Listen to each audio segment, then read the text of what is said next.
अस्सलाम वालेकुम दोस्तों, मैं इमामा हाशिम की आवाज़ आज आपको अपनी कहानी सुनाने जा रही हूँ। पीरे कामिल। ये एक ऐसा सफ़र है जो प्यार, ईमान और ज़िंदगी के मकसद से भरा हुआ है।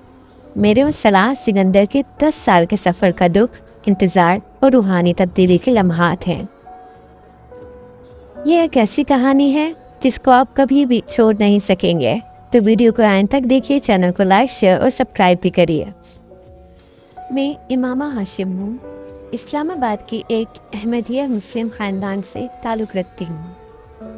मैं मेडिकल की स्टूडेंट थी, लेकिन मेरी ज़िंदगी में जब तब्दीली आई, जब मैंने अपने दोस्तों के ज़रिए से सुन्नी इस्लाम की तरफ रुख किया। ये फ़ैसला मेरे लिए आसान नहीं था। मेरे ख़ानदान इसे कभी कबूल नहीं कर सकता था। उन्होंने मेरी शादी मेरी कज़न असजद से तय कर दी, लेकिन मेरा दिल डॉक्टर जलाल अंसर में था। जब मेरे घर वालों को मेरे ईमान का फैसले का पता लगा, उन्होंने मुझ पर सख्त पाबंदियां लगा दी। तब मैंने कहा, मैं अपने ईमान के लिए सब कुछ छोड़ सकती हूँ, मगर अपना ईमान नहीं छोड़ सकती। ये बातें मेरी हिम्मत को दिखाती हैं। घर छोड़ देने के बाद मैंने सलार सिकंदर से मदद मांगी। सलार सिकंदर, जो कि मेरा नेबर भी था। सलार एक अमीर जैनियन लड़का था जिसका IQ 150 से भी ज़्यादा था, लेकिन उसकी ज़िंदगी में कोई मकसद नहीं था। वो इस्लाम से दूर था और अपने ख्यालों में उलझा रहता था। उसकी ये बातें उसके खालीपन को दिखाती हैं। मैंने सलार सिकंदर से मदद मांगी। शुरू में सलार सिकंदर ने लापरवाही का मुजाहिरा किया, मगर आखिरकार वो मेरी मदद को मान गया। मैंने उससे गुजारिश की कि मुझे डॉक्टर जलाल के पास ले जाए। उसने कहा ठीक है, मगर रास्ते में उसने मुझे एक बहाना बना दिया। कहा कि डॉक्टर जलाल ने निकाह कर दिया है। मैं उस अफसोस में रोई और मैंने उसे गुजारिश की कि मुझे अपने निकाह में ले ले। उसने मुझे अपने निकाह में तो ले लिया, मगर लापरवाही का मुजाहिरा करते हुए मुझसे अपना रास्ता अलग इख्तियार किया। हम दोनों की राहें एक दूसरे से जुदा हो गईं। मैंने अपना नाम बदलकर आमिना रख दिया और लाहौर में डॉक्टर सिद्दीक के पास जाकर पनाह ले ली। वहाँ मैंने अपने मेडिकल की तालीम जारी रखी, लेकिन यहाँ का सफ़र आसान नहीं था। मुझे ख़ानदान की डर, अकेलेपन और समाजी दबाव का सामना करना पड़ा। एक दिन मैंने खुद से कहा, जिस रास्ते पर ईमान हो वहाँ डर नहीं होता। मेरी ज़िंदगी एक नए मोड़ पर थी। जलाल के साथ मेरा रिश्ता टूट चुका था और मैं अकेली थी। ख़ानदान का डर और समाजी मसाइल हमेशा मेरे साथ थे, लेकिन मैं अपने ईमान पर कायम रही। दूसरी तरफ सलार का सफ़र भी बदल चुका था। एक खौफनाक वाक़या जब चोरों ने उसे मारा, उसकी ज़िंदगी का टर्निंग पॉइंट बना। उसने कहा, इस फैसले के बाद क्या है? दर्द के बाद क्या है? कुछ नहीं। ये अल्फाज उसके दिल के दुख को जाहिर करते हैं। मेरे ख्यालों ने सलार को हिला के रख दिया। वो सोचने लगा कि इमामा अपने ईमान के लिए सब कुछ कैसे छोड़ सकती है। उसने अपने गुनाहों से तौबा की, इस्लाम की तरफ रुख किया। सलार का ये सफर मुश्किल था। उसने खानदान के तानों, उसके नफ्स और मजहब से दूरी के खिलाफ लड़ना पड़ा। वो मुझे ढूंढता, लेकिन मैं उससे दूर थी। मेरा सफर तो अकेलेपन से भरा था। मैं अपनी पढ़ाई में मगन रही। खानदान का डर और मजहब पहचान के मसाइल मुझे हमेशा सताते रहे।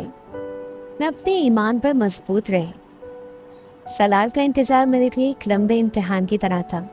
वो मुझे 9 साल तक ढूंढता रहा, लेकिन मैं आमिना के रूप में छुपी हुई थी। सलार ने अपने गुनाहों के बोझ को उतारा और अपने आप को बेहतर बनाया और अपनी ज़िंदगी को मकसद दिया। उसकी ये बातें उसके बदलाव को दिखाती हैं।